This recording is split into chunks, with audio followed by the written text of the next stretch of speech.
ಈ ಬೃಹತ್ ಉದ್ಯೋಗ ಮೇಳಕ್ಕೆ ಬಂದಿರುವಂತಹ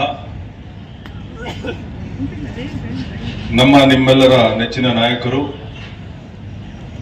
ಕೋಲಾರದ ಶಾಸಕರಾಗಿರುವಂತಹ ಕೊತ್ತೂರು ಮಂಜಣ್ಣ ಅವರೇ, ರಾಮಲಿಂಗಾರೆಡ್ಡಿ ಅವರೇ, ಕೇಂದ್ರ ಬಿಂದು ಈ ಕಾರ್ಯಕ್ರಮದ ಕೇಂದ್ರ ಬಿಂದು ಆದಿನಾರಾಯಣ ಅವರೇ, ಶಿವಣ್ಣ ಅವರೇ, ಮುನ್ಸ್ವಾಮಿ ಗೌಡ್ರೆ, ಹಲವಾರು ನಾಯಕರು ವೇದಿಕೆ ಮೇಲೆ ಕೂತಿದ್ದೀರಾ.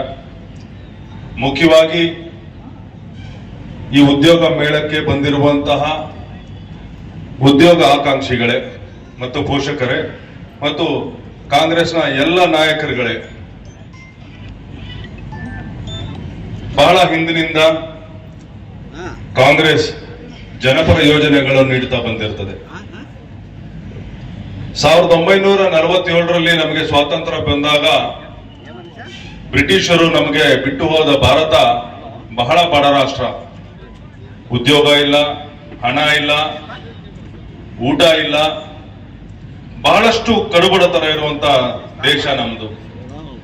ಅಂತ ದೇಶವನ್ನು ಕೈಗೆತ್ತಿಕೊಂಡ ನಮ್ಮ ಮಾಜಿ ಪ್ರಧಾನಿ ನೆಹರೂರವರು ಮೊದಲು ಕಲ್ಪಿಸ್ಕೊಟ್ಟಿದ್ದು ಉದ್ಯೋಗ ಅವಕಾಶಗಳು. ಅವ್ರ ಕಾಲದಲ್ಲಿ ಬಹಳಷ್ಟು ಫ್ಯಾಕ್ಟರೀಸ್ ಬಂದವು, ಸರ್ಕಾರಿ ಸಂಸ್ಥೆಗಳು ಬಂದವು.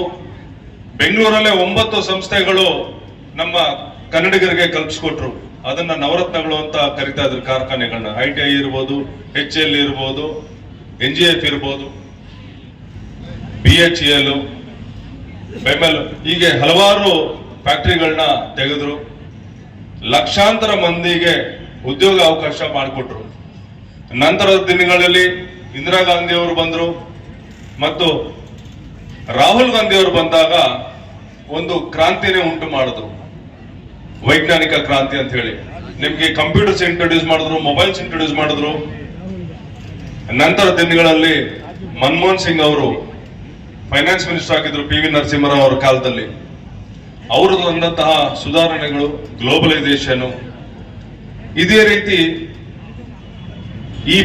ಈ ಜನಗಳಿಗೆ ಏನಾದರೂ ಉದ್ಯೋಗ ಅವಕಾಶಗಳು ಕೊಟ್ಟಿದ್ರೆ ಅದು ಬರೀ ಕಾಂಗ್ರೆಸ್ ಪಕ್ಷ ಮಾತ್ರ ಅಂತ ಹೇಳೋದಕ್ಕೆ ನಾನು ಹೆಮ್ಮೆಯಿಂದ ಹೇಳ್ಕೊಳ್ತೀನಿ.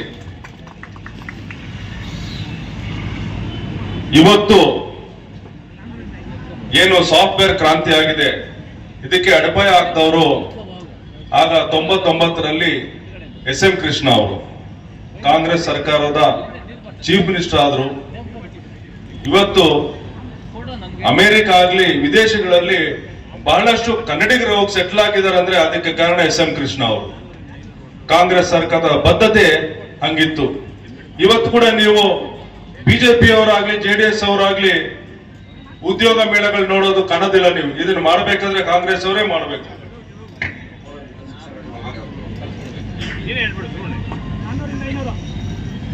ದಯವಿಟ್ಟು ಸೀರಿಯಲ್ ನಂಬರ್ 400ರಿಂದ 600ವರೆಗೆ ಮೇಲ್ಗಡೆ ಇಂಟರ್ವ್ಯೂ ಸೆಂಟರ್ಗೆ ಹೋಗ್ಬೇಕು.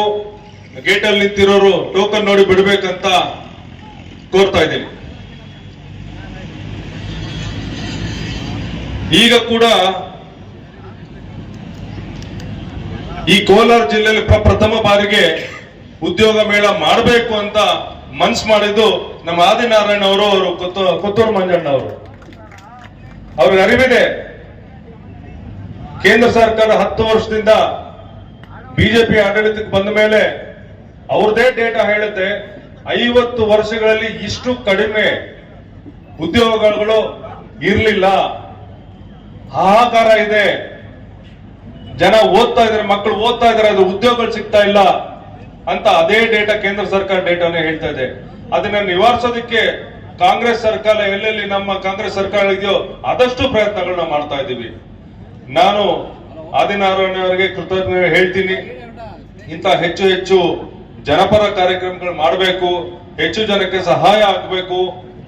ನಿಮ್ಮಿಂದ ಒಂದಷ್ಟು ಜನ ಉದ್ಯೋಗ ಪಡ್ಕೊಂಡು ನಾಳೆ ದಿನ ನಿಮ್ ಹೆಸರು ಹೇಳ್ಕೊಂಡು ಅವ್ರ ಮನೆಯಲ್ಲಿ ನೀವು ಫೋಟೋ ಇಟ್ಕೋಬೇಕು ಅಂತ ಕೆಲಸನೂ ಆಗಬೇಕಾಗಿದೆ. ಇಲ್ಲಿ ಉದ್ಯೋಗಾಂಕ್ಷಿಗಳಲ್ಲಿ ನಾನು ರಿಕ್ವೆಸ್ಟ್ ಮಾಡ್ಕೊಳ್ಳೋದೇನಂದ್ರೆ, ನಿಮ್ಗೆ ಯಾವ ಕೆಲಸ ಸಿಗುತ್ತೋ ದಯವಿಟ್ಟು ತಗೊಳ್ಳಿ.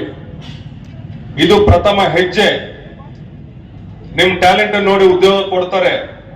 ನೀವು ಸಂಬಳ ಕಡಿಮೆ ಆಯ್ತು ಅಥವಾ ಸಾಕಾಗ್ತಾ ಇಲ್ಲ ಅಂತ ಮಾತ್ರ ಉದ್ಯೋಗ ನಿರಾಕರಣೆ ಮಾಡಬೇಡಿ. ಯಾಕಂದ್ರೆ ಬಹಳಷ್ಟು ಕಷ್ಟ ಇದೆ. ಬಹಳಷ್ಟು ಕಷ್ಟಪಟ್ಟು ಸುಮಾರು 30ಕ್ಕಿಂತ ಹೆಚ್ಚು ಕಂಪನಿಗಳಲ್ಲಿ ಸೇರಿಸಿದೀವಿ. 80 ಕಂಪನಿಗಳಲ್ಲಿ ಸೇರಿಸಿದೀವಿ. ಪ್ರತಿಯೊಬ್ಬರಿಗೂ ಉದ್ಯೋಗಾವಕಾಶ ಇದೆ. ತಾವು ಉದ್ಯೋಗ ತಗೊಂಡು ಆ ನಂತರದಲ್ಲಿ ನಿಮ್ಮ ಪ್ರತಿಭೆ ತೋರಿಸ್ಕೊಂಡು ಒಂದೊಂದೇ ಮೆಟ್ಲೇರ್ಕೊಂಡು ಹೋಗ್ಬೇಕು. ಅದಕ್ಕೆ ಬಂದಿರೋ ಉದ್ಯೋಗ ತಿರಸ್ಕಾರ ಮಾಡಬೇಡಿ. ಇದು ನಿಮ್ಗೆ ಸುವರ್ಣ ಅವಕಾಶ. ನಿಮ್ಗೆ ಗೊತ್ತಿದೆ ಉದ್ಯೋಗಗಳಿಗೆ ಎಷ್ಟು ಬರ ಇದೆ ಅನ್ಬಿಟ್ಟು ಈ ದೇಶದಲ್ಲಿ. ನಿಮ್ಗೆ ಇದೊಂದು ಸುವರ್ಣ ಅವಕಾಶ. ಇದನ್ನು ಉಪಯೋಗಿಸ್ಕೋಬೇಕಂತ ಹೇಳಿ ತಮ್ಮಲ್ಲಿ ಮನವಿ ಮಾಡಿಕೊಂಡು ನನಗೆ ಅವಕಾಶ ಕೊಟ್ಟ ಎಲ್ಲ ನಮ್ಮ ನಾಯಕರುಗಳಿಗೆ ನಾನು ವಂದಿಸ್ತಾ ನನ್ನ ಮಾತನ್ನು ಮುಗಿಸ್ತೀನಿ. ಧನ್ಯವಾದಗಳು. ಜೈ ಹಿಂದ್, ಜೈ ಕಾಂಗ್ರೆಸ್.